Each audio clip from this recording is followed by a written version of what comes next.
The honourable member for the Pas. Thank you, Madam Speaker.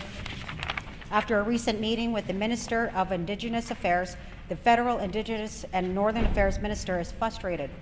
This government has refused to say where they stand on 1/3 commitment to building an all-weather road to Shoal Lake 480 First Nation. Both the federal government and the City of Winnipeg have promised their fair share, and now we're just waiting on the province with no excuse for the delay. But the federal minister's frustration is nothing compared to the frustration and outrage of the residents. Right. Will the government stop procrastinating and commit to their 1/3 share and start building Freedom Road? Here, here.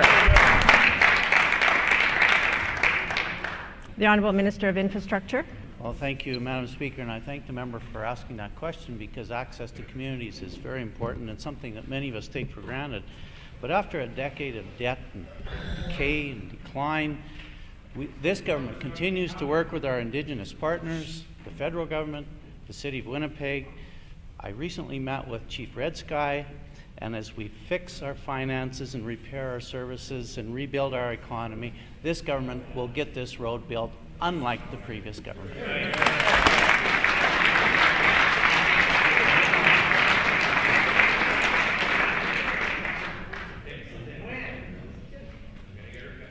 The honourable member for the Pas on a supplementary question. Thank you, Madam Speaker. The government's stubbornness means another summer has passed where the little work on Freedom Road that was done was led by the community's own initiative. Now the residents are facing yet another winter where they are forced to use an ice road that puts their health and safety in danger every day. The commitment made to Shoal Lake meant that an environmental review for the road was underway until this government pulled out and put Shoal Lake 40 residents on the back burner. Will the government stop with the delay, stop playing games with the Shoal Lake 40, and commit their fair share to build Freedom Road? The honourable Minister of Infrastructure.